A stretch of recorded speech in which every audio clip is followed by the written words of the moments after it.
Hello, friends of our fair lady Vivien. This is Miller Lide talking to you from New York City. I've been leaving some vocal memories of Vivien on the our site, and I thought, well, why don't I really begin today in earnest, starting with the first. We really should start at the beginning, I guess. So I call this one How I First Met Vivien Leigh.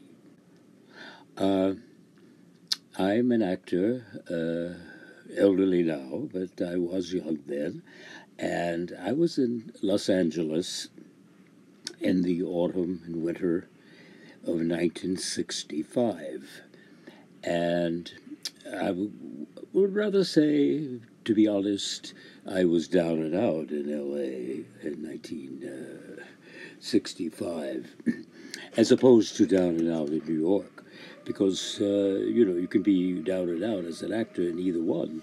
Things aren't going so well. And I picked up a copy of the Hollywood Reporter, which was the newspaper for actors and people in the business, and they have casting calls in there, or at least notices of what's coming up for casting. And it mentioned that Sir John Gielgud and Vivien Leigh were going to come to America, to New York, at the beginning of the year, to do an early play of Chekhov's called Ivanov. Well, like you, Vivien Leigh was my idol, and I had pictures of her all over my walls in the South, and I was just brought up with Gone with the Wind. You know, we're told to line up to see the film about 3 or 4 times a year in the Deep South, and I'd fallen in love with her from that, and went on to Waterloo Bridge, my favorite, which incidentally was her favorite too. I talked to her about that. However, and John Gielgud was also an idol. Most actors revere John Gielgud for his voice and his great tradition in the theater. And so I had something of a Walter Mitty daydream of working with both of them. I think in a way more with Gielgud even than Olivier. I don't know why, particularly now that I think of it, but I saw they were appearing together. Anyway, I read that this thing was casting. Well, I thought, oh, I've got to get into this. And people said, you're crazy. Everyone in the world will be trying to get into that play. And it's back in New York, and you're here in Hollywood, and things are beginning to look up. Well, they really weren't, but people were trying to encourage you. So I said, well, no, I'm going to try.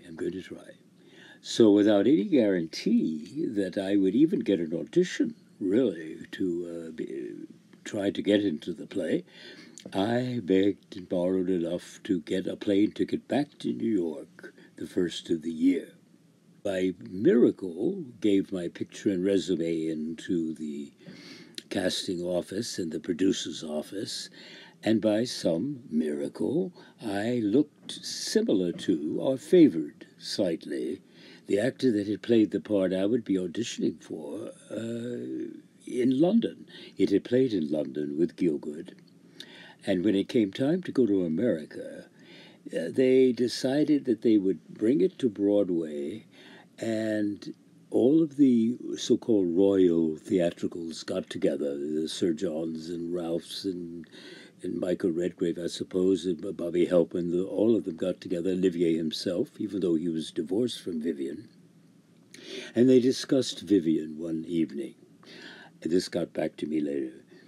They were very concerned about her. Her last venture on Broadway had been in Tovarich, and that ended up a real disaster. Not for the box office and not for her work. She won all sorts of awards. She was marvelous in it. I saw it. But she did have an episode, one of the worst of her episodes, during Tovarich. And in a manic depressive fit, they had to close the play.